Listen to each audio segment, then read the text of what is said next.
Bienvenue sur Au-delà de la thèse avec Papa PhD, le podcast hebdomadaire où on parle du rôle et de l'impact que les chercheurs peuvent avoir au-delà du labo. Avec moi, David Mendes. Aujourd'hui, j'ai le plaisir d'avoir avec moi Lauriane Gors. Lauriane a pour mission d'explorer comment les innovations peuvent apporter un véritable progrès aux êtres humains et à notre planète. Elle a travaillé en Europe, en Asie et en Amérique du Nord, ouvrant de nombreuses boîtes noires. Sciences ouvertes pour le développement de médicaments, gouvernance des données en ville intelligente, reconnaissance vocale et IA responsable, physique appliquée et traitement d'images, gestion des risques industriels et interculturalisme, politique publique d'innovation et développement durable, économie circulaire et infrastructures publiques, start-up technologique et stratégie d'entreprise. Lauriane est titulaire d'un master en ingénierie généraliste des mines de Paris, Université PSL, avec une mineure en affaires publiques et innovation. Bienvenue sur Au-delà de la thèse avec Papa PhD Lauriane. Oui, merci. Je suis ravie d'être là. Mais je suis ravi de t'avoir ici au micro d'Au-delà de la thèse. On s'est croisés en personne dans un grand événement de réseautage dans les sciences de la vie ici à Montréal, où on est tous les deux en ce moment. Et j'étais très content d'avoir pensé en ayant vu ton profil, à te contacter et qu'on ait finalement pu aujourd'hui se croiser ici au micro de Papa PhD. C'est vraiment un trajet intéressant dont on va parler, qui est le tien.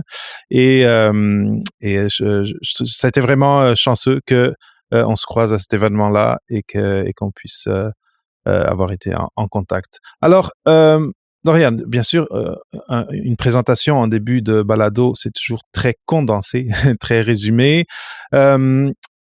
Pour ceux qui nous écoutent, pour ceux qui nous regardent, est-ce que tu peux ajouter quelques petits coups de pinceau à ce dessin très rapide que j'ai fait de qui est Lauriane Gors? Oui, je pense que j'ai vraiment eu un parcours riche et qui a été mené finalement par ma curiosité au jour le jour. Donc, assez rapidement, mais je me suis demandé est-ce qu'il y a une cohérence à tout ça? Est-ce que je suis pas juste en train de papillonner à gauche, à droite? Mais vraiment, j'avais une envie profonde d'explorer chacun de ces thématiques et ça m'a vraiment apporté une connaissance du monde. Déjà, j'ai une des citations que j'aime beaucoup, c'est Gandhi: «Sois le changement que tu veux voir dans le monde». Mais avant de changer le monde, faut peut-être le comprendre.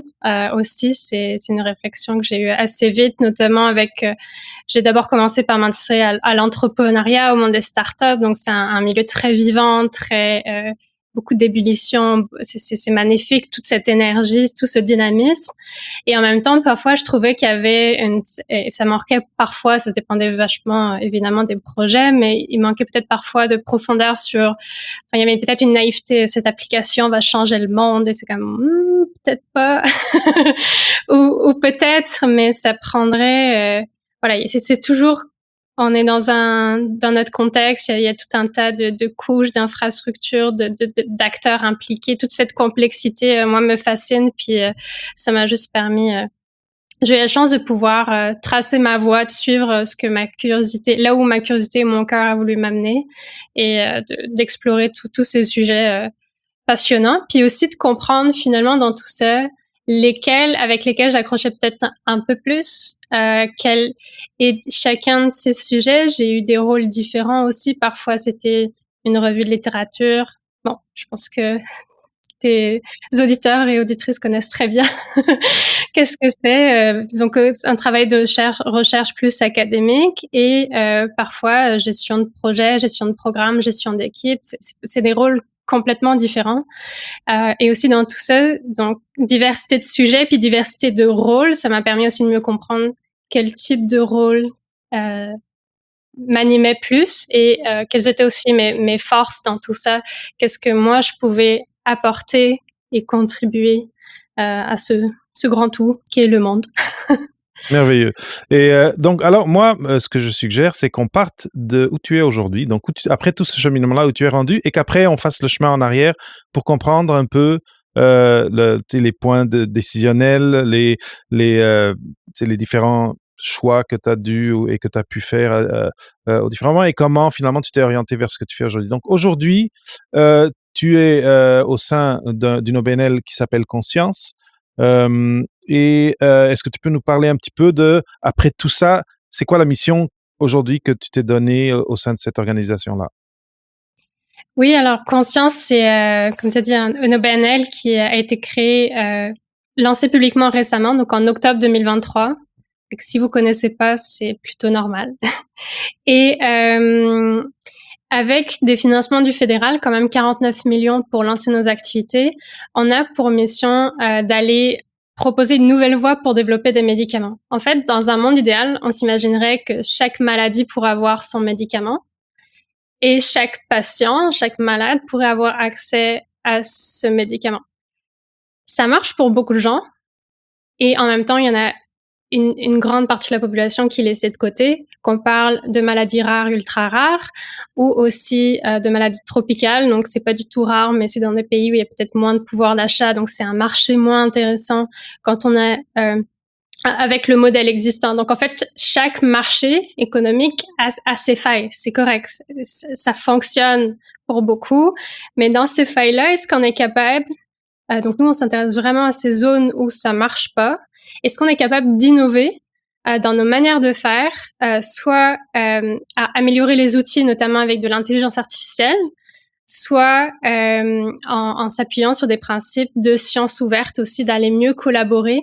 Donc là, il y a des financements disponibles. On voit le petit lien en dessous. On a un programme qui vient d'être annoncé où on a des financements à offrir à des collaborations canadiennes qui vont aller développer des médicaments pour ces zones de défaillance de marché et les amener le plus proche possible des essais cliniques, donc faire avancer le projet vers de plus en plus de maturité pour aller vers les essais cliniques et après, on espère, une validation réglementaire. Donc, le but dans tout ça, c'est vraiment, la science est capable de développer ces médicaments? Est-ce qu'on est capable de développer le modèle autour de ça, de nouvelles collaborations, partager mieux nos ressources, partager mieux les risques? C'est souvent pris par les grands groupes pharmaceutiques prennent énormément de risques. Il faut savoir quand même, les médicaments, un médicament coûte plus de 1 milliard à développer. Donc, c'est des dynamiques vraiment...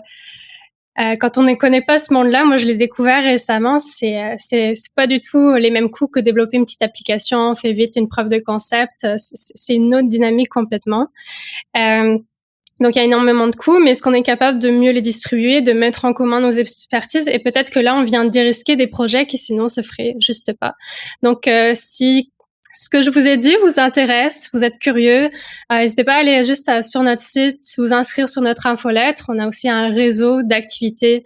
On fera des webinaires. Il y en a 2 bientôt, justement, questions-réponses sur ce nouveau programme de financement.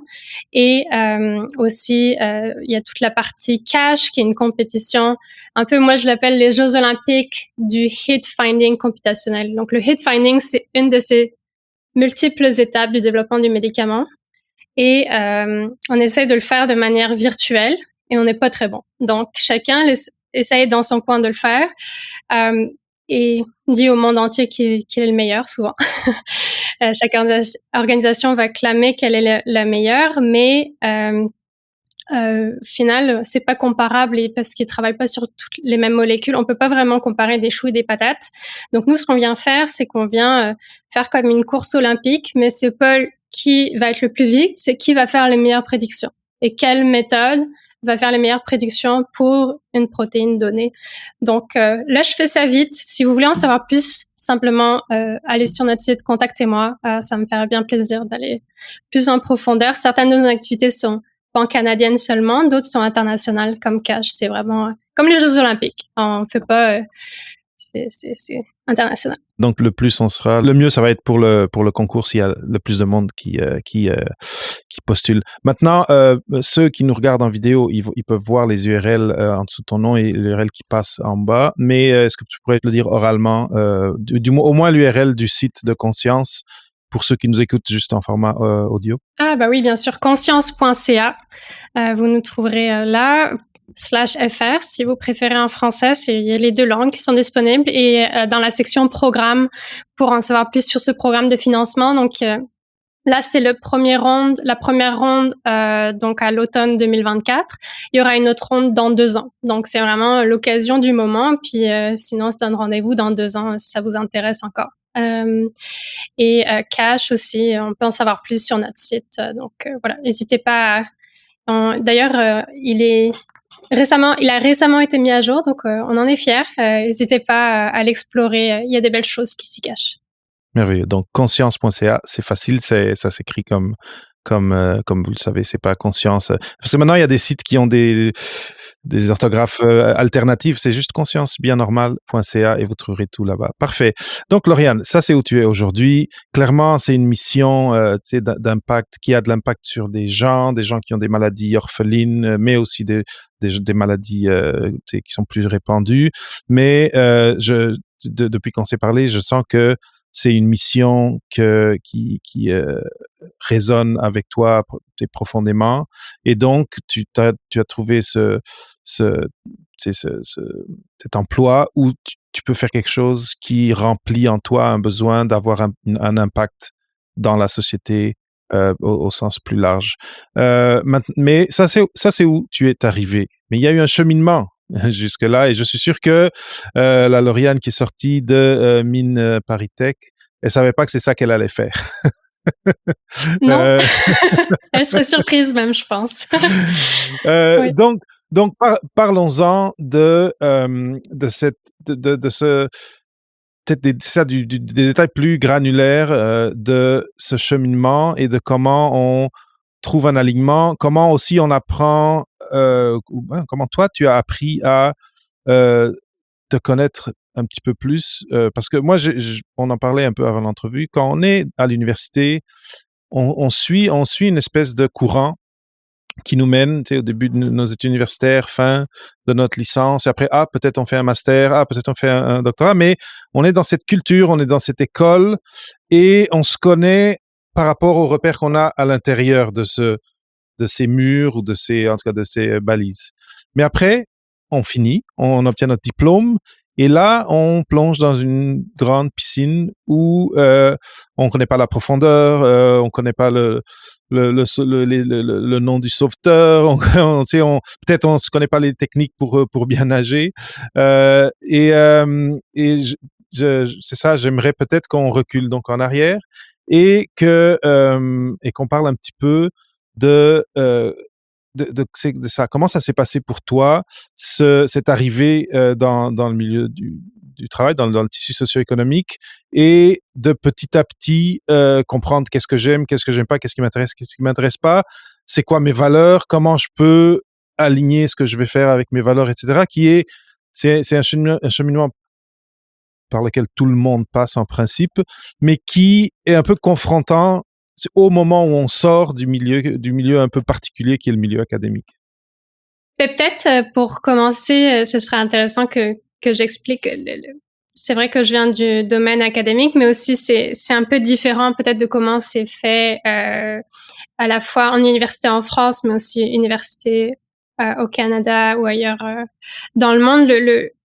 Mais là où je me reconnais 100%, c'est la voie un peu toute tracée. J'étais bonne au lycée, bonne élève, bonne au lycée en sciences, donc et puis ça m'intéressait beaucoup.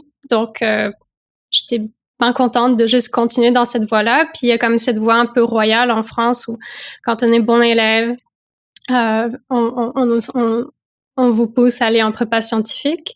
Donc c'est 2 ans de préparation très très intense. On est comme des oies gavées de savoir. Alors pour moi qui avait juste envie d'en savoir toujours plus, de toujours mieux comprendre, c'était assez merveilleux honnêtement comme idée.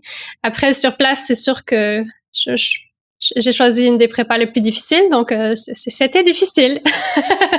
J'ai pas choisi la voie facile. Aucun regret, mais c'est sûr que c'était, voilà, je vais pas le cacher, c'était éprouvant, ouais, 100%. Et puis même là, il y avait un peu déjà l'idée de faire en sorte de profiter chacune de ces expériences que j'allais vivre et de tracer ma propre voie, ma propre façon de vivre ces 2 années. Donc, j'ai suivi les cours pareils, mais j'ai aussi toqué à la porte. J'étais à l'internat, donc toqué à la porte de mes voisins que je connaissais pas encore, puis leur dire: «Hey, est-ce que tu voudrais venir me joindre? Je commence une chorale». C'était complètement improvisé, mais on a fait une chorale, puis on chantait des Disney, on chantait des juste pour voilà, c'était dur, c'était rough, c'était vraiment demandant, et c'était, des moments de joie, des moments qui nous ressourçaient pour continuer et persévérer dans ces 2 années quand même, difficiles. Hem c'est ça et même là, je sortais de ma zone de confort parce qu'avant ça, personne m'avait entendu chanter. Même chez nous, je chantais, mais il fallait qu'il y ait personne d'autre. J'attendais que tout le monde était parti. Et là, je me suis fait prendre à mon propre piège où si tu mènes une chorale au piano, les gens, faut leur apprendre la chanson, donc faut bien chanter devant des gens. Donc ça m'a aussi, c'était une des fois où j'ai commencé à sortir de ma zone de confort et puis d'étendre un peu plus mon domaine du possible. Je pense vraiment que chacun a un potentiel illimité, puis qu'on se donne un peu des limites mentales. Euh, un peu dans tous les sens. Donc ça, c'est juste un exemple d'une limite mentale. Personne ne m'entendra chanter. Mais au final, l'envie de partager ce moment et partager cette joie de chanter ensemble, parce que la chorale, c'est vraiment fantastique pour ça. C'est une expérience assez unique ou même juste musicien dans un orchestre. J'ai pu vivre toutes ces expériences-là. J'avais envie de le recréer ici, d'aller surmonter sa peur, surmonter ces limites qu'on se donne pour se dire, finalement, c'est pas ça l'important. Et puis c'est pas grave si ma voile déraille, si je suis un peu fausse, on partage cette joie-là. Donc c'est ça. Donc 2 années très difficiles et puis tout se joue. Euh, on prépare quoi? On prépare un gros concours. Donc c'est comme 4-5 semaines, ça dépend. On s'inscrit à combien de concours là, mais à peu près d'écrits et ensuite les oraux pour les écrits qu'on a bien réussi.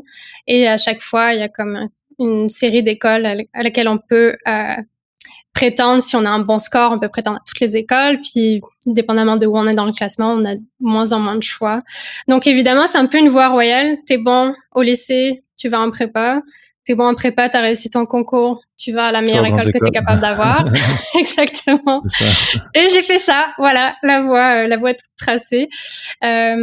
Mais aussi, quelque chose dont je me souviens, 2 anecdotes de ma période de prépa que je trouve rigolote et puis qui témoigne d'un peu des principes qui m'ont toujours un peu guidée, c'est de pas se censurer, de quand même rêver grand. Donc j'étais dans cette prépa finalement très difficile. En première année, moi qui étais bonne élève, en France on note sur 20, donc c'est pas en pourcentage, mais c'est sur 20. 20 sur 20, c'est la meilleure note. 0 la pire, voilà. Donc je passais de, je sais plus, moi, 18, 19 sur 20 en maths, voilà. À tout d'un coup, j'avais 5 sur 20 en maths. Donc c'était vraiment secouant et on avait passé toute la première année de prépa à me dire que j'étais vraiment pas très bonne en maths. Puis en deuxième année, c'est comme ça s'améliore un peu, mais franchement, on limitait la casse plutôt.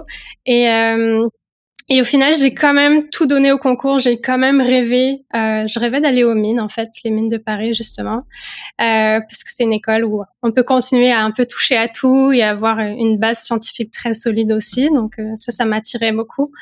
Mais quand je le disais, je me souviens encore. Pour moi, c'est comme dire aujourd'hui, j'aimerais être astronaute. C'est comme on a le droit de rêver, mais bon, on s'entend que c'est pas très probable. Donc, c'était exactement ça aussi pour moi, les mines de Paris. Je le disais ça, ouais, j'aimerais bien aller aux mines de Paris, mais c'est extrêmement difficile d'y arriver. Puis pour moi, c'était complètement inaccessible. J'avais 5 sur 20 de moyenne en première année. Qu'est-ce que tu veux que j'aille là-bas, là?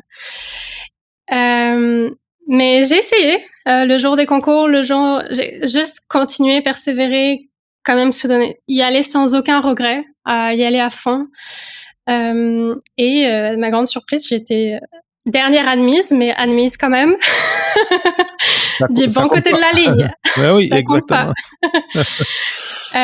Donc ça, c'était vraiment c'est quelque chose qui me tient à cœur de s'accrocher à ses rêves et de pas se censurer, de vraiment se donner les moyens d'y aller, puis rêver grand, puis pas avoir de regrets. Puis dans ma vie, soit j'ai réussi à atteindre ces objectifs à ma plus grande surprise et joie en même temps, soit ça avait pas fonctionné, j'ai comme atterri un peu à côté, mais finalement le à côté, je le savais pas à l'époque, mais c'était presque mieux. J'ai vécu encore une meilleure expérience, donc vraiment ça c'est quelque chose qui se retrouve partout. Puis aussi en première année, j'ai stressé énormément. Je me souviens la première semaine, j'ai perdu comme 5 à 10 kilos. Enfin, vraiment, c'était physiologiquement une grosse réaction de stress. Puis c'est comme si en deuxième année, je me suis dit, mais ça sert à quoi en fait? Ça m'a servi à quoi de stresser autant dans ma première année? Ça prend juste plein d'énergie. Puis là, j'en ai comme plus tant. Donc, j'ai juste arrêté de stresser, puis juste concentrer mon énergie sur travailler. Bon, ça m'a pris une année complète à me faire énormément de stress, mais ça m'a beaucoup. J'ai complètement changé en deuxième année, donc vraiment, à nous de vivre ce qu'on a besoin de vivre, mais on peut transformer les choses. On peut choisir comment est-ce qu'on veut vivre, même les expériences les plus difficiles. Bon voilà, c'était une réponse un peu longue. Puis autre chose qui me semblait intéressante dans ta question, c'est au final, tout ça, en prépa, on apprend qu'est-ce qu'on a besoin pour être bon au concours. Euh, En école, on apprend qu'est-ce qu'on a besoin pour passer à l'année suivante. Ou comme, il y a comme des codes, des critères extérieurs où c'est juste, OK, qu'est-ce que j'ai besoin de faire pour que ça fonctionne? Et effectivement, quand on se retrouve dans le monde du travail, c'est plus les mêmes codes. Mais quelque chose qui m'interpelle dans tout ça, c'est que c'est tout le temps des critères extérieurs. C'est des gens qui ont décidé que ça allait être comme ça, mais c'est aussi important de se rendre compte qu'est-ce que moi j'ai envie, qu'est-ce qui est important pour moi, c'est quoi l'essentiel. On n'a qu'une vie là, elle est précieuse. Qu'est-ce que j'ai envie d'en faire? Qu'est-ce qui est vraiment important? Est-ce que c'est de gagner le plus d'argent possible puis d'avoir une maison avec un petit jardin, ou est-ce que c'est de faire des choses qui ont du sens? Et peut-être au passage, j'aurai une maison avec un petit jardin. C'est comme pas le but premier. Mais et puis c'est correct. Moi, je pense que c'est un parcours. Donc, si on a besoin de rêver de gagner plein d'argent, puis qu'on gagne plein d'argent, puis qu'on se rend compte que finalement, c'est pas ça qui apporte le bonheur. Si ça prend ça, c'est correct de rêver d'avoir plein d'argent, mais de se connecter à ce que notre petite voix intérieure nous demande et rêve, c'est tellement important. Puis, dans le monde du travail, il y a une variété si grande de choses qu'on peut faire que ça prend cette sorte de boussole intérieure pour un peu s'orienter dans tout ça. Quel domaine, quel type d'emploi. Donc, voilà, c'est ça que ça m'inspirait, ta question. Très bien. Mais moi, ce que je trouve intéressant dans ce que tu as dit, c'est qu'il y a, en tout cas, de ce que tu viens de dire, c'est cette question de la boussole intérieure. Et quand on décide de poursuivre nos études et de continuer à poursuivre nos études, c'est comme un peu ce que tu as mentionné. Il y a la boussole, là, c'est quelqu'un d'autre qui la tient et qui nous dit, venez, c'est par ici. Et donc, nous, il faut qu'on joue les règles du jeu et qu'on les suive et qu'on se donne un peu, qu'on assume peut-être même tu sais, quand on se voit dans 5 ans, ben, on se voit dans cette perspective-là. Je veux être professeur, je veux être, tu sais, en tout cas, je veux avoir, je veux être ingénieur, Mais après, une fois qu'on décide, et ça, on n'en a pas parlé, quand tu as obtenu ton master, mais souvent, quand on obtient notre diplôme, c'est un moment de réflexion et de se dire, OK, qu'est-ce que je fais avec ce diplôme? Est-ce que je continue sur cette, comme tu disais, voie royale? Ou bien est-ce que finalement, j'ai déjà compris que je suis pas super aligné avec et que là, il faut que je fasse quelque chose d'autre. C'est un peu pour ça que j'ai lancé le balado, parce qu'il y a plein de monde, surtout si tu arrives au doctorat, 80% des gens ou plus devront sortir de là, du milieu académique et trouver leur place et des fois créer leur place dans le tissu socio-économique. Et oui, donc de prendre le temps et surtout de donner la priorité à cet exercice d'introspection et de création de cette boussole intérieure. Et c'est un travail, je sais pas, tu me diras ce que tu en penses, mais pour moi, c'est un travail au jour le jour, parce que la boussole, là, c'est pas quelque chose qui reste stable. Des fois, elle change un petit peu. Après, il y a la deuxième chose que j'ai trouvé intéressant, c'est souvent, on va se lancer dans une expédition, on veut trouver l'Inde et on tombe en Amérique. Et c'est pas un échec, c'est pas ce qu'on voulait. Et si on a une boussole intérieure et on a le contrôle de notre boussole intérieure et du design de notre boussole intérieure, on peut se dire, bon, hey, finalement, tu sais, je suis atterri en Amérique. C'est pas vraiment l'Inde. On m'a dit que j'étais pas exactement à la bonne place, mais l'Amérique, ça a l'air cool quand même. Bon, après, on oublie on va pas parler du côté triste de l'histoire et de tout ça, mais tu comprends ce que je veux dire comme métaphore. J'ai beaucoup aimé cette idée de, il faut être prêt à ce que des fois, l'univers, il nous donne pas les cartes qu'on pensait, mais que ça veut pas dire qu'on a perdu le jeu. Ça veut juste dire que le jeu ne s'en va pas exactement où on voulait et qu'on a aussi le pouvoir, si on est le maître de notre boussole, de dire, bon, ça c'est mon nouveau chemin. Qu'est-ce qui est intéressant dans ce nouveau chemin? Qu'est-ce que je peux apprendre? Et des fois, on se dit, et moi ça m'est arrivé aussi dans mon processus d'aller à l'université. Personne dans ma famille était allé avant faire des études universitaires, donc j'avais pas vraiment de mentorat sur comment faire. Et j'avais mis médecine, biochimie, j'avais mis biologie, pas en premier, mais moi, c'est ça que je voulais faire. Puis finalement, je suis tombé en biologie, au Portugal. Mais finalement, un an, 2 ans après, t'es comme, non, c'est ici ma tribu, là, c'est ici que je devais être. Mais souvent, je pense aussi, je pense au Portugal, je pense à des cultures, surtout du sud de l'Europe, je sais pas, en tout cas, c'est ce que je connais.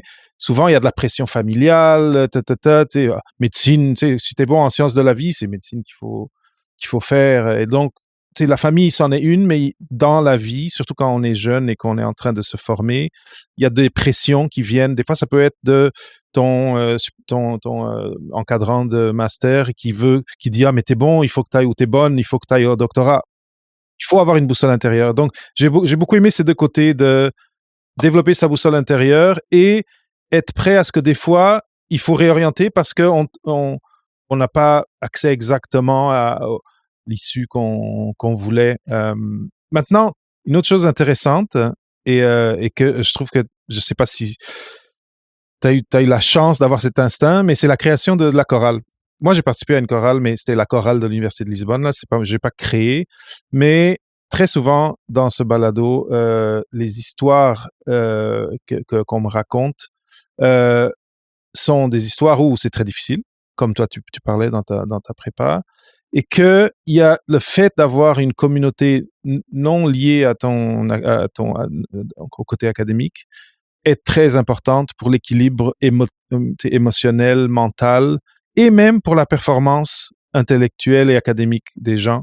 Et donc, j'ai trouvé ça vraiment euh, parlant du fait que tu as voulu le mentionner, ça veut dire que ça a vraiment été important pour toi. C'était pas juste ah, j'ai chanté pendant que j'étais et je pense que tous ceux et celles qui sont maintenant qui font des études, qui veulent aller plus loin dans leurs études et qui sont peut-être au master, peut-être en prépa, peut-être au doctorat, et qui tombent un peu dans ce piège de rester seul et de pas se permettre d'avoir d'activités para-académiques.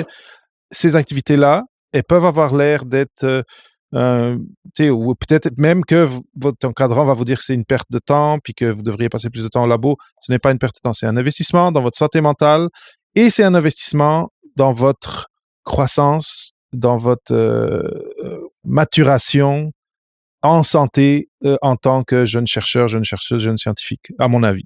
Ah, tellement, tellement. Et puis, tu l'as si bien dit, le piège de se sentir seul. Je pense que, en tout cas, personnellement, ça m'arrive, là, c'est pas tout le temps tout rose, tout bisounours. Je traverse des obstacles, des moments plus difficiles dans la vie. Ça arrive à tout le monde, mais souvent, quand on y est, là, au cœur de la tempête, on se sent si seul. On a l'impression que notre souffrance, elle est si lourde, si envahissante, mais on pense que on est le seul à pouvoir à le vivre et à pouvoir comprendre ce qui se passe. Et c'est le piège de la souffrance, c'est très isolant. Et que ce soit dans le monde académique, enfin, vraiment, je pense que ça se traduit pour n'importe qui, n'importe quelle phase de la vie. Et c'est émotionnel, mais c'est quand même, il y a rien de si faux. Tout le monde, c'est comme une des expériences les plus communes qu'on a tous de passer à travers des moments de souffrance, que ce soit du deuil, enfin, vraiment et puis n'importe quoi est valable. parfois, on met beaucoup d'efforts dans un exposé oral, puis ça se passe pas bien, puis ça nous effondre complètement. Ça sert à rien de se flageller à se dire mais là qu'est-ce que j'ai à déprimer à un truc aussi peu important. Enfin, on a tellement plein de voix intérieures qui peut nous isoler et et encore une fois, tout le monde vit ça. Puis il y a comme à chaque fois que je le vois venir, c'est quoi déjà le voir venir, ça l'aide. Puis c'est quoi qui m'aide à en sortir, c'est de me rappeler mais là, j'ai des amis, je connais des gens. Puis même si c'est pas encore des amis, ben peut-être ça va le devenir. Puis de faire ces ponts, donc cultiver des amitiés, cultiver des liens humains, s'ouvrir aussi. Souvent, voilà, ça prend vraiment toute la place la souffrance, mais quand on s'ouvre aux autres, ben les autres aussi peut-être passent à travers de souffrances et ça nous on a souvent une vision très réduite quand on souffre. Tout d'un coup, ça vient s'ouvrir, ouvrir nos horizons et de dire, hey, ok, déjà, je suis pas toute seule à vivre ça. Et ensuite, puis c'est peut-être pas exactement la même chose qu'on vit, mais souvent, ça va faire écho.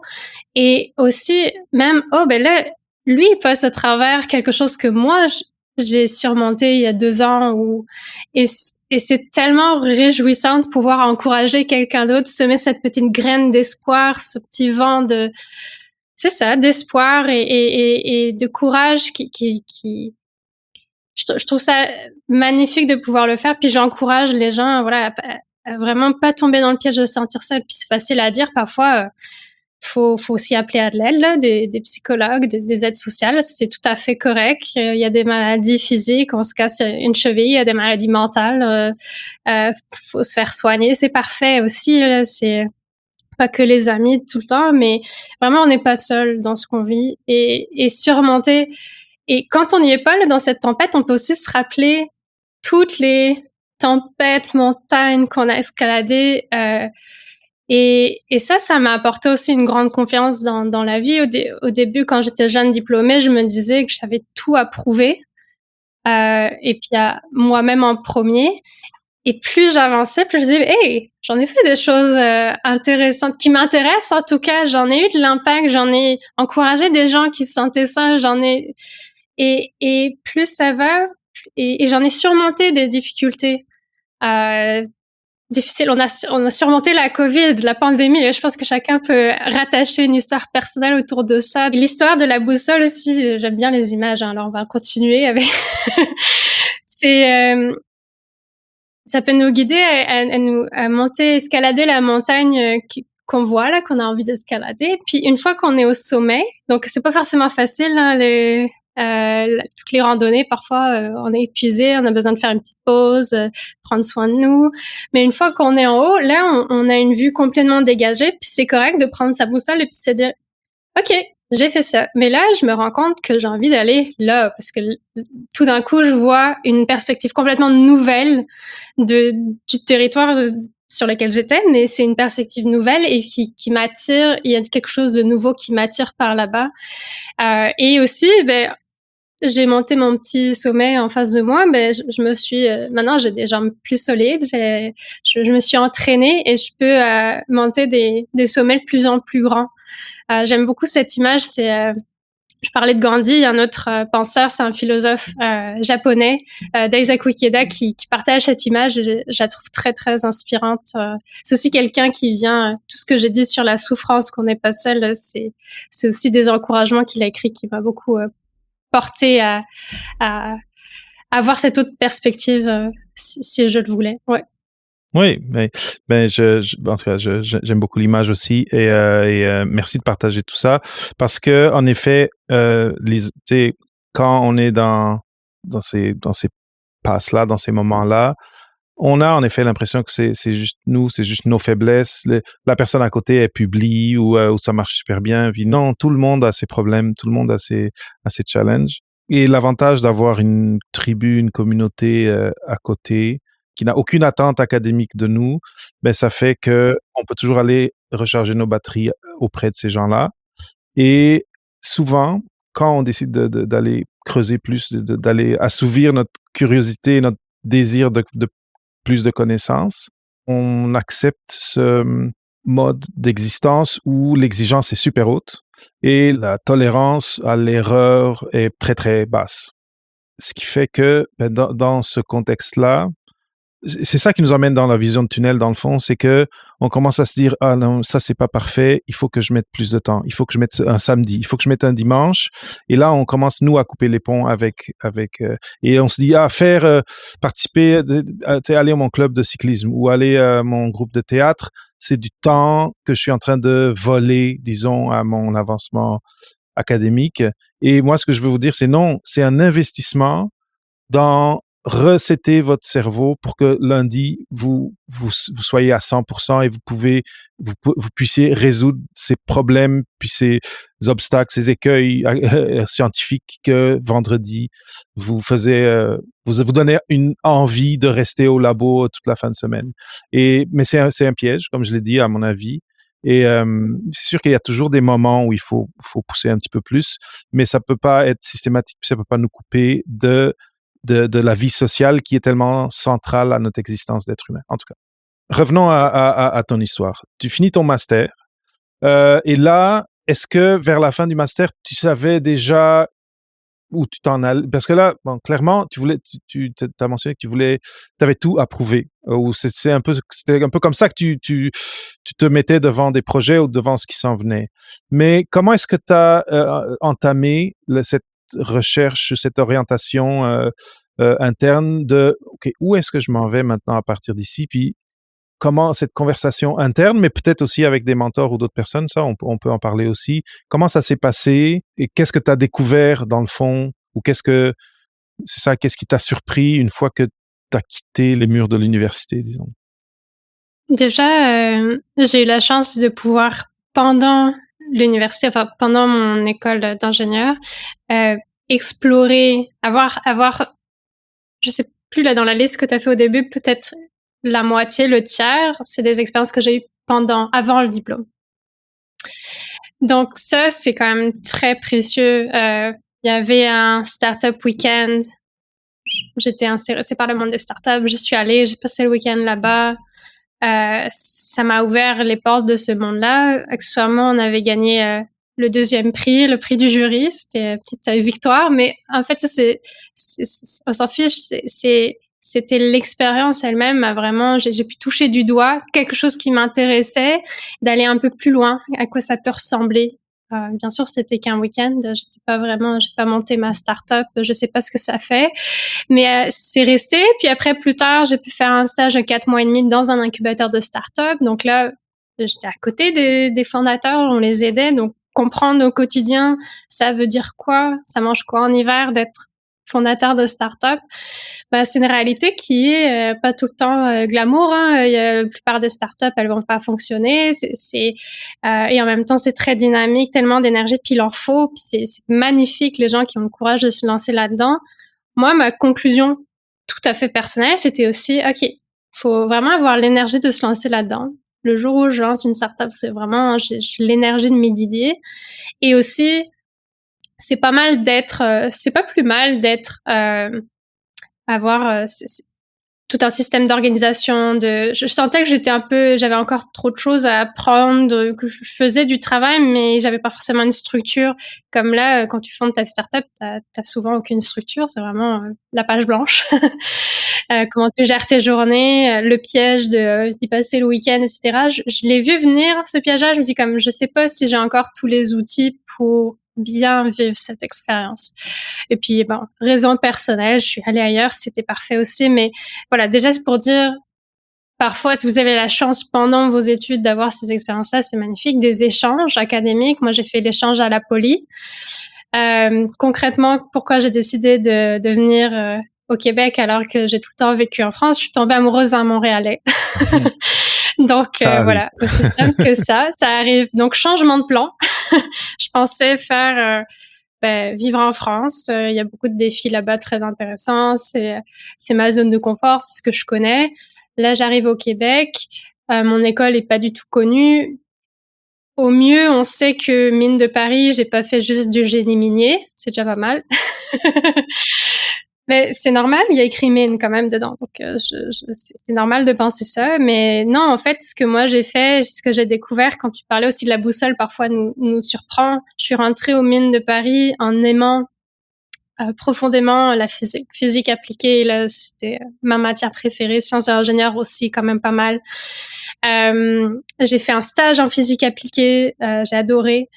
Et en même temps, je me suis rendu compte que quand on est ingénieur, quand on est physicien, souvent, on répond à des problèmes et des enjeux qui sont posés par d'autres personnes. Donc, quand c'est dans une entreprise, peut-être par le service stratégie, marketing, c'est quoi la nouvelle tendance du marché. Puis après, les ingénieurs vont concevoir les produits, etc., qui vont fitter avec ça. Et je me suis dit, mais ça doit être vachement plus intéressant. Ça m'intéresse en tout cas plus, personnellement, et puis c'est correct d'être n'importe quel endroit de la chaîne. Moi, je préfère me poser la question, qu'est-ce qu'on veut comme innovation? Qu'est-ce qu'on veut porter comme changement dans la société? Et finalement, je suis rentrée attirée par la physique appliquée et je suis sortie ravie qu'il y avait je suis sortie ravie qu'il y ait un labo de sociologie de l'innovation aux mines.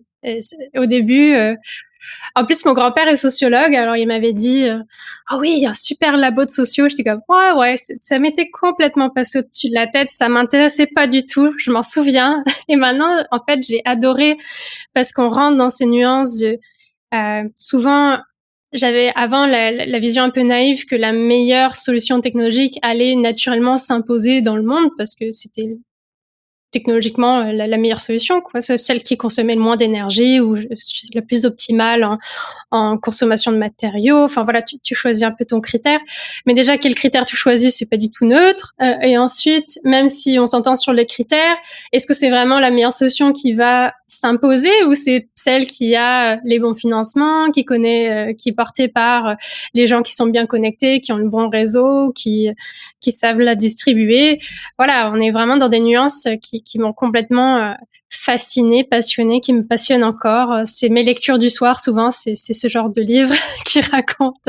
Dernièrement, j'ai lu un livre sur le conteneur, la containerisation. Voilà, bon, bref, vraiment, c'est fascinant de voir comment une innovation vient bouleverser le monde, et c'est pas du tout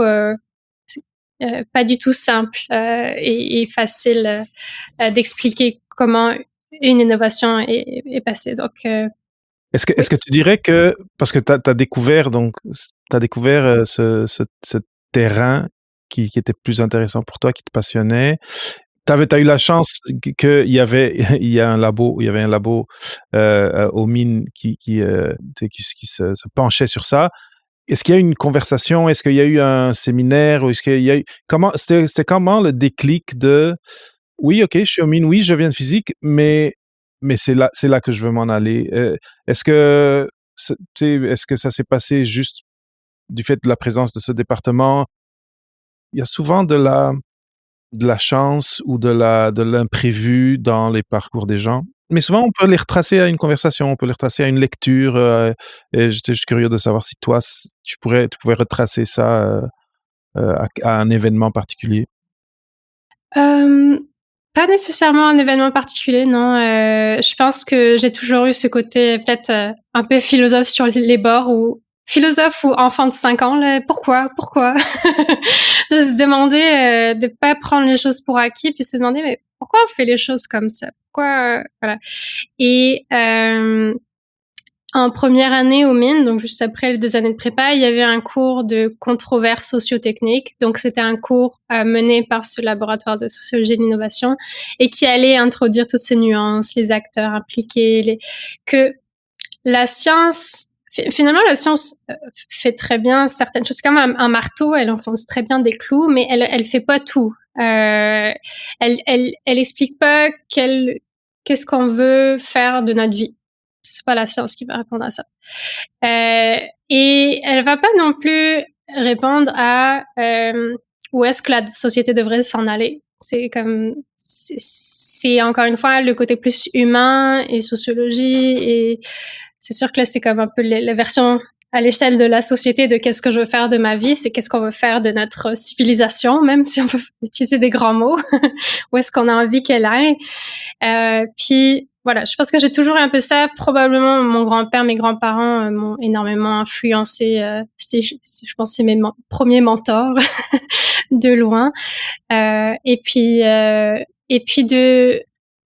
je pense que j'ai toujours été très observatrice et puis de voir des personnes courageuses qui choisissent leur voie, qui tombent pas dans la voie royale ou qui y vont puis tout d'un coup se rendent compte mais moi j'ai envie d'être berger en fait ou je ne sais quoi et qui y vont c'est les personnes les plus courageuses que je connaisse et ça va toujours profondément inspirer encore aujourd'hui. C'est ça. Et puis après, donc, le cours de première année a comme allumé cet intérêt. Je savais pas que c'était un champ. Je savais pas que ça existait. Moi, la sociologie des sciences et des techniques, ça existe. STS en anglais, Science and Technology Studies. Et voilà, de mettre un nom, de pouvoir un peu plonger ça, c'était super. Et aussi, j'ai validé un peu ce choix en faisant un stage parce que mon amour pour la physique était toujours là et puis est encore présent aujourd'hui. Faire un stage en physique appliquée et me dire est-ce que je manque pas quelque chose, pas avoir de regrets. Et le format du stage est parfait pour ça, 3 mois. En plus, j'ai voulu aller aux États-Unis parce que j'avais comme plein de préjugés sur les États-Unis. Alors, je me suis dit bon, qu'est-ce que ça fait d'y vivre pour de vrai, puis d'avoir faire ma propre expérience et pas juste entendre.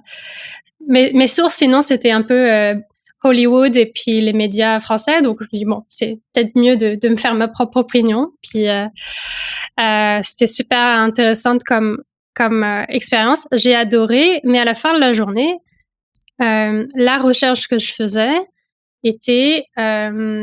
avait une direction qui était guidée par des enjeux de profit et qui n'était pas forcément la meilleure solution pour des enjeux de durabilité, etc. Et je l'ai vu, j'en ai parlé, ça a été effectivement validé. Et puis je me dis ok, mais ça m'embête. et d'écouter ces réactions, d'écouter souvent j'ai appris un peu ça, le côté aussi quand on se dédie à fond dans un projet, qu'il y a des exigences très élevées, qu'on s'oublie. On tait un peu nos petites voix intérieures. Alors il y en a les critiques, les saboteurs, celles-ci elles sont toujours là aussi, mais il y en a d'autres qui sont très bienveillantes et qui se disent en ce moment ça va pas fort ou je comme me sens il y a quelque chose qui me dérange et juste d'aller creuser, c'est comme une pelote de laine d'aller creuser, voir qu'est-ce que ça m'apprend sur moi, et ça m'a vraiment guidée. Ok, c'est important pour moi de savoir que ce pourquoi je travaille, ça fait avancer la société dans un sens que je trouve bon, que en termes de cours. Ça c'est une de mes valeurs clés. C'est important pour moi que ce que je fais, c'est du travail de qualité, rigoureux.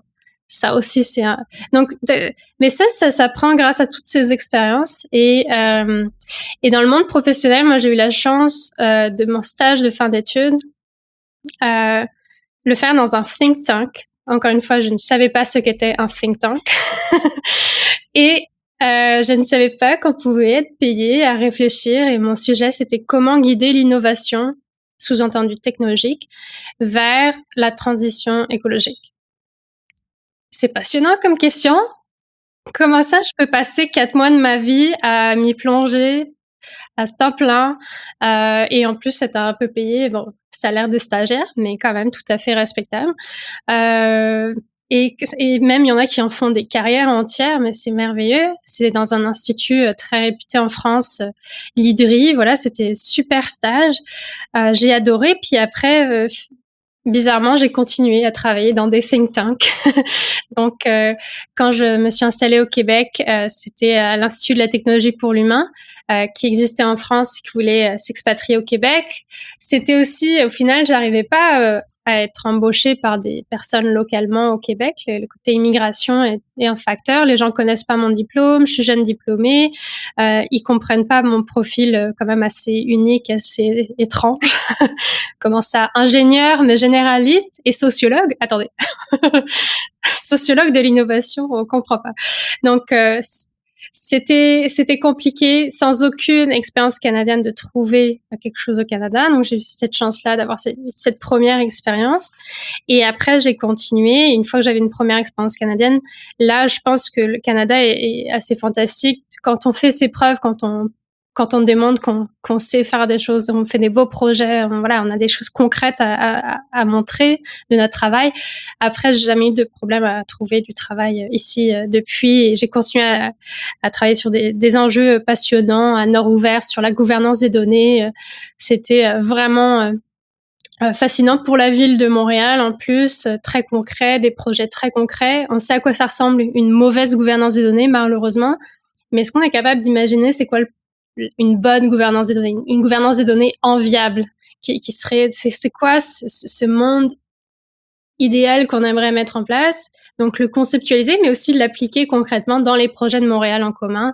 C'était une aventure tout à fait merveilleuse. Enfin, voilà, c'est comme ça que j'ai fait un peu mon parcours après le master. Et après 3 ans et demi dans la gouvernance des données, je sentais que je devenais, bon, très vite, on m'a appelée experte en gouvernance des données parce que qui travaille vraiment à temps plein sur ces thématiques, pas tant de monde. Donc, voilà.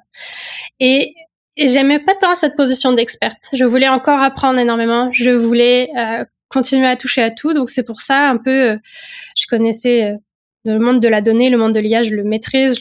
Enfin, je le maîtrise. Je sais ce que je sais pas, surtout. Je pense plus on est expert, plus on sait tout ce qu'on ne sait pas. Mais voilà, c'est un monde familier. Je connais l'école, j'ai mes repères, j'ai quand même beaucoup de connaissances, compétences, et j'ai voulu me lancer dans cette nouvelle aventure dans le médicament, un monde que je connais pas du tout. La biologie, j'ai arrêté, j'avais 15 ans, 16 ans, enfin vraiment, il y a vraiment longtemps, très longtemps. Et j'adore ça. J'ai compris que j'avais ce besoin d'apprendre. La mission, elle est magnifique. Et aussi, j'ai compris, grâce à mes expériences d'avant, que j'adore connecter avec des gens. J'adore.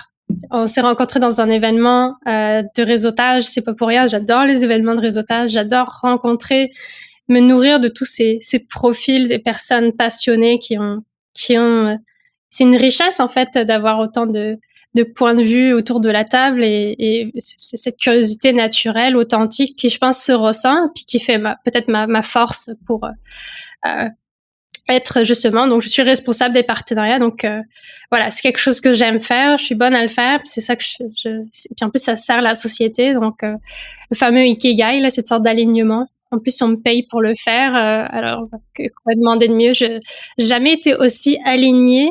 Et tout ça, c'est pas juste grâce à cette dernière expérience. Enfin, j'ai trouvé chaussures à mon pied, mais avant, dis donc. Non, c'est pas du tout ça.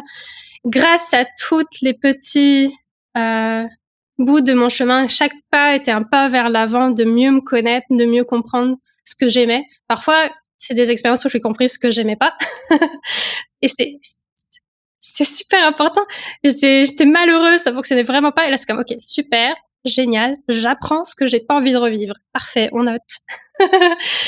Et c'est grâce à toutes ces expériences que je suis là où je suis aujourd'hui. Puis j'ai jamais été aussi heureuse dans une job, et j'espère que ce sera toujours ça que je dirais, que même le prochain, je serai encore jamais aussi heureux, etc.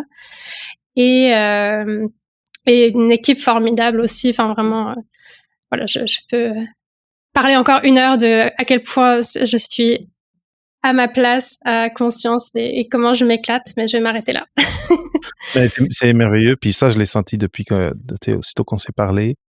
Mais on arrive à la fin de l'entrevue et on a beaucoup, beaucoup, beaucoup, beaucoup parlé de cette maturation. Tu sais, c'est comme d'être un bourgeon, puis de finalement fleurir, de partir de je suis bonne en sciences, donc je fais ces études-là. J'aime la physique, donc je vais faire ça. Je veux aller en génie, donc je vais à cette école-là. Je pensais pas que j'allais réussir, mais je suis rentré. C'est difficile, je vais combattre. Tu sais, je mets tout ce que je peux, et j'ai mon diplôme. Et après, ce que j'ai trouvé très intéressant dans tout ça, c'est il y a plein de petits points d'inflexion dans ton chemin, comme c'est normal. Et des fois, comme tu dis, on peut comme on a mentionné avant, on peut carrément tomber à côté de là où on voulait, mais des fois, on peut tomber où on dit, ça y est, je suis tombé à la bonne place, et après un mois, tu vois que c'est pas la bonne place. Il faut, encore une fois, si tu es le timonier, si tu es la personne qui a la boussole, tu peux dire, bon, j'ai compris, j'ai ma leçon, je vais noter ça pour ne plus l'oublier, et là, je vais chercher quelque chose d'autre. Il y a rien qui est final dans ce processus-là, et de plus en plus, les carrières sont une espèce de mosaïque qu'on monte année après année. C'est plus comme avant, où tu tombes dans une carrière et après tu fais 30 ans dedans. Mais il y a un point que j'ai trouvé vraiment clé, pour ajouter à tout ce qu'on a déjà dit auparavant, je veux pas me répéter, mais c'est combien la chance ou la possibilité que tu as eue, et aussi le désir que tu as eu d'aller faire des stages, d'aller à l'étranger pendant tes études a été clé dans la construction des bases de ce cheminement-là. Et encore une fois, ça, je l'ai déjà mentionné dans plusieurs épisodes au-delà de la thèse. Si vous avez la chance de faire un stage dans l'industrie ou ou au gouvernement, ou dépendamment de votre domaine, pendant vos études, il y a rien de plus précieux pour votre développement professionnel. Ça va diversifier votre expérience, et ça va faire que euh, à la fin, vous n'avez pas juste votre diplôme à montrer à la personne. Vous allez pouvoir dire, et pendant mon diplôme, j'ai été là, j'ai appris ceci, j'ai monté ce projet ou contribué. Vous aurez des histoires qui vont vous différencier de personnes à côté de vous qui viendront juste avec le diplôme. Mais ça, c'est juste un côté pratique. Donc, pour vous, c'est que ça va faire deux choses, et une, on vient de les mentionner. Vous allez pouvoir, très rapidement apprendre qu'est-ce que vous n'aimez pas dans le milieu, c'est dans ce qui est à l'extérieur d'où vous êtes en train de faire votre diplôme, que ce soit académique ou pas, hein. On pense des fois, un grand institut aux États-Unis, ça c'est top, je vais être à la meilleure place, puis tu arrives et t'aimes pas la culture, ou il peut y avoir plein de choses très, très importantes. Donc, les résultats négatifs, très importants quand on parle de développement de carrière, parce qu'ils instruisent vraiment beaucoup où est-ce qu'il faut plus investir vos efforts de recherche. Et après, c'est que vous allez connaître des gens à l'extérieur, donc votre réseau, tout à coup, organiquement, il va grandir et il va devenir beaucoup plus diversifié. Si vous êtes dans des projets, vous allez devoir apprendre, apprendre de tout l'état de l'art dans, je sais pas, la technologie dans laquelle vous travaillez, mais aussi le langage de ces gens-là, que ce soit des startups ou des entreprises, si vous êtes par exemple en doctorat CIFRE en France. Donc, il y a tout ce côté-là qui va faire que le jour où vous allez dire, bon, j'ai fait mon parcours académique, maintenant je m'en vais je m'en vais en business, je m'en vais être employé dans une entreprise, vous allez être des beaucoup meilleurs interlocuteurs en entrevue pour quelqu'un qui vous embauche, parce que vous connaîtrez le langage, la culture, et vous serez déjà à mi-chemin d'être accepté comme étant des leurs d'une certaine façon, versus quelqu'un, encore une fois, qui vient juste avec sa façon très académique de parler, de présenter ce qu'il a fait, ce qu'il a publié, etc. Je pense que une chose peut-être que j'essaie aussi de me rappeler à moi-même, c'est toujours continuer à cultiver ses rêves presque d'enfance. Quand on est enfant, on rêve très grand. Je vais être astronaute, ou je ne sais quoi. Et parfois, avec le pragmatisme, la réalité du quotidien, on s'en dévie un peu. Et je pense que c'est précieux ces rêves-là, puis de les cultiver. Ils évoluent, c'est correct. On a gravi le sommet, on voit autre chose, on a de nouveaux rêves, mais vraiment, vous censurez pas. J'ai tellement hâte de voir ce que les étudiants d'aujourd'hui vont apporter, cette nouvelle énergie, ces nouvelles idées. C'est tellement de choses à faire. On a besoin de vous. J'ai hâte de vous rencontrer. J'ai hâte de voir tout ce que vous allez faire de magnifique. Puis il y a rien qui me fait plus de peine qu'un jeune qui a perdu espoir. Donc j'espère vraiment, voilà, cultiver cette envie de contribuer, cette envie de réaliser ses rêves, quel qu'il soit, qu'est-ce qui, à quoi, n'importe quoi qui ressemble dans la société, puis d'avoir le courage d'y aller. Si on tombe, on se relève, de vivre de manière authentique. Voilà, c'est vraiment ça soyez vous-même. J'ai hâte de vous rencontrer. Ça va être trop beau. Enfin, et c'est toujours un peu gênant de parler de soi comme ça pendant 1 heure, mais si jamais j'espère que ça a pu vous inspirer 1 ou 2 choses qui vous a inspiré, prenez-le, continuez le reste, vous laissez, c'est correct. Mais vivez votre vie, il y en a qu'une, c'est la vôtre, et vous avez chacun a quelque chose de complètement unique que moi, je pourrais pas faire ce que tu fais, David. Je pourrais pas faire. Voilà, on a vraiment chacun quelque chose de magnifique à apporter. Puis, je pense que c'est quelque chose que peut-être on n'entend pas assez quand on est étudiant. On a l'impression qu'on dérange, on cherche, on demande un emploi, on demande. Mais non, vous avez aussi quelque chose de très beau à apporter. Puis, j'ai hâte de le voir. Voilà. Oui, puis j'aime que tu le dises comme ça parce que c'est vrai que c'est pas quelque chose qu'on entend souvent. Et d'ailleurs, quand on sort, tu sais, on a fait notre doctorat par exemple, c'est ici au Canada, ça peut être assez long, et on va faire notre première entrevue d'emploi dans le privé. On peut aussi, comment dire, avoir l'impression que là, il faut que je me conforme à leurs règles, tu sais, à leurs règles, et il faut que je parle comme ils veulent. Bon, ce que je voulais dire, c'était, avec mon commentaire juste avant, c'est il faut connaître leur langage, il faut un peu connaître le territoire et un peu connaître la culture. Mais en entrevue d'emploi, puis en design de parcours de carrière, c'est qui vous êtes qui est important. Donc, c'est très important, et je suis très content que tu aies dit ça. Et oui, je pense que vraiment, même les employeurs, c'est ça qu'ils veulent. Ils veulent quelqu'un de différencié, et ils veulent savoir qui vous êtes, qu'est-ce que vous allez apporter de nouveau et de différent et de spécial et de brillant à mon équipe, par exemple, si je suis en train d'embaucher pour une équipe. Et donc, une des choses que j'essaye de dire aux gens, et ça va lier au dernier commentaire que j'allais faire, c'est ça, c'est toute votre histoire compte, même depuis le c'est le temps quand vous aviez 7 ans et que vous alliez à la plage et que vous étiez un collectionneur de coquillages, ça compte. C'est des choses qui, dépendamment du contexte, peuvent se raconter et peuvent être importantes pour la personne devant vous qui est en train de vous embaucher. Et donc, une des choses que j'essaye de dire aux gens, et je vais finir ça avec une question pour toi, mais c'est, oui, obtenir votre diplôme est important, et c'est, si vous n'êtes pas en crise de santé mentale et que là, il vaut mieux ne pas l'avoir le diplôme que de jeter votre santé mentale à la poubelle. Si vous pouvez avoir votre diplôme, c'est très important. Aussi tu sais, pour vous, pour marquer ce jalon d'avoir fini cette expérience et cette aventure difficile.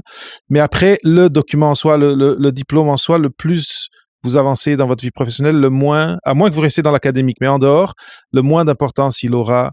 Ce qui est important, c'est que vous ayez des histoires à raconter et tu sais, sur qui vous êtes, c'est qui vous êtes professionnellement, qui vous êtes du côté créatif, et ça, tout ça n'est pas dans les 5 ans que vous avez passé au doctorat ou dans le dernier diplôme que vous avez eu. Ça a commencé avant et ça a continué après.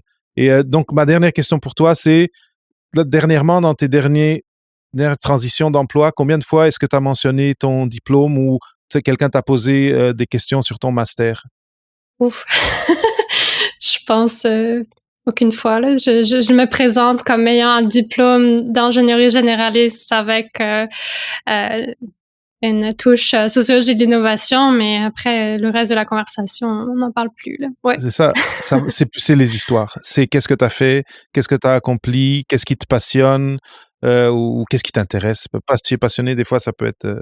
Exact. Et puis des fois, je vais pouvoir parler de choses que j'ai fait peut-être pendant mon diplôme, mais ça va être les histoires liées à ça. Ça va être les 2 semaines. J'ai eu la chance d'aller en terrain à Singapour, voir comment ils planifiaient aux 5 ans. Enfin, c'est une mentalité de planification publique de tout. C'est incroyable. C'était hyper riche. Voilà, je vais parler de ça. Je vais pas parler de mon diplôme que j'ai eu telle note à l'examen de maths en 3e année. Je sais pas. Je pense que je m'en souviens même plus d'ailleurs, ce qui est très rafraîchissant. Voilà. Donc, d'où l'importance de, peut-être juste prendre du temps pour repasser sur vos années tu sais, à l'université, puis de voir quelles sont les histoires intéressantes qui vous ont marqué. Si elles vous ont Mmh. marqué, c'est sûr qu'elles Ouais. sont intéressantes pour quelqu'un d'autre. Et après, même avant, même qu'est-ce qui vous a motivé à aller dans le domaine où vous êtes? Et parce que, en tout cas, c'est important, comme tu le disais, de vous présenter comme un être humain complet et unique. Et non pas essayer de vous conformer à quelque chose que vous imaginez ou que quelqu'un vous a dit qui est attendu. Mmh. Donc je suis super content qu'on ait pu passer cette heure ensemble. Tu sais, ton parcours est très parlant dans ce sens-là, dans le sens de on peut pas prévoir où est-ce tu sais quand on démarre dans notre dans notre trajet académique, on peut pas et même professionnel, on peut pas prévoir où on est dans 5 ans, où on va être, mais on peut à chaque instant écouter ce que nous dit notre esprit, mais des fois notre corps aussi. Quand on est dans une mauvaise situation, même le corps, des fois, il peut nous dire ouais, ça, il y a quelque chose qui cloche, et être capable de réorienter et, et d'essayer de trouver quelque chose, tu sais, de trouver une tribu et une place et un écosystème où on est capable de fleurir, de grandir et de se sentir bien. Donc, c'est ça, c'est tout plein d'énergie positive que j'ai ressenti aujourd'hui. Et dit d'une façon que tu sais, c'est rare qu'on en a parlé comme ça sur le balado, et je trouve que c'est très, très important. On arrive vers la fin, Lauriane. Et avant qu'on dise au revoir à ceux qui nous écoutent ou ceux qui regardent, si les gens veulent te contacter, tu avais déjà mentionné que sur conscience.ca, ils pouvaient trouver ta page et éventuellement te contacter. Est-ce qu'il y a d'autres façons d'entrer en contact avec toi que tu veux partager pour les gens qui seraient curieux d'en savoir plus sur ton histoire ou sur Conscience? Oui, bien sûr, bah, sur Conscience, le site conscience.ca, c'est la meilleure façon effectivement. Il y a une page, nous contacter s'il y a des programmes qui vous intéressent, vous voulez en savoir plus. Il y a mon adresse courriel même sur le programme Cash parce que je gère les partenariats du programme Cash. Donc voilà, si vous voulez discuter de ça, avec grand plaisir. Et aussi, moi, si vous voulez en savoir plus sur mon parcours professionnel, LinkedIn, Lauriane Gorce, Lauriane donc c'est ça, n'hésitez pas à y aller et me contacter, me partager vos beaux projets. S'il y a quelque chose qui vous a inspiré, ça me ferait plaisir d'en entendre parler. Puis encore une fois, je me réjouis de toutes les magnifiques choses qu'on va pouvoir voir dans les prochaines années que tes auditeurs, David, vont apporter au monde. C'est ça qui m'inspire aujourd'hui. Merci encore pour l'opportunité d'avoir pu être présente sur ton podcast. Merveilleux. Merci à toi, Lauriane. C'était vraiment, vraiment bien. C'était vraiment intéressant. Et encore une fois, merci d'avoir partagé, tu sais, ce point de vue très, très personnel sur ton trajet et, très axé sur quelque chose que je trouve qui est très, très important, de, de développer une capacité d'introspection, mais aussi d'être à l'écoute de son, en tout cas, de ses instincts, de son corps par rapport à des décisions qui sont quand même importantes. Et après, on a un peu, la façon que tu as parlé, tu as un peu, pour moi, démonté la notion d'échec. On, on n'arrive pas tout le temps quand on se lance dans un projet, on n'arrive pas tout le temps où on veut, mais à la fin, on a toujours la chance d'apprendre avec ce qu'on a fait et de faire que le prochain projet soit meilleur et qu'on avance. Et c'est vraiment, parce que ça peut s'appliquer dans la vie, tu sais, pas juste dans ce contexte de carrière, mais surtout quand on est rendu dans un profil où il faut un peu qu'on réinvente ou qu'on invente ou qu'on découvre le chemin, cette approche est nécessaire à ce qu'on soit pas en train de souffrir tout le temps, puis de ça, de tomber dans ça y est, je suis un échec ou j'aurais pas dû ou etc., etc. Donc j'apprécie vraiment ça beaucoup et c'est quelque chose qui va beaucoup aider les gens qui écoutent, surtout ceux qui sont dans le doute ou qui entendent ou qui ressentent qu'ils sont en train de ne pas suivre la voie royale ou qui sont en train d'être en échec d'une façon ou une autre. Donc, moi, c'est ça. Merci énormément. Avec plaisir. Il y a cette citation de Mandela que j'avais préparée pour aujourd'hui, que je trouve parfait, peut-être comme mot de la fin. Je ne perds jamais, soit je gagne, soit j'apprends. Merveilleux. Oh mon Dieu, ça y est, je dis plus rien. C'est merveilleux. Excellent, Merci. excellent Lauriane. Merci à toi.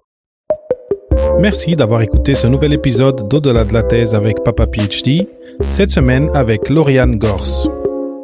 Si tu veux parler directement avec moi comme Lauriane l'a fait, tu peux maintenant le faire sur school.com/papaphd que je viens de créer et à laquelle tu peux adhérer gratuitement. Si tu apprécies le contenu que je produis semaine après semaine, tu peux contribuer à la production du balado en te rendant sur papaphd.com/paypal. Ta contribution sera énormément appréciée. Et si tu veux aider un petit peu plus, n'hésite pas à partager les épisodes qui t'inspirent avec tes collègues et tes amis. À bientôt!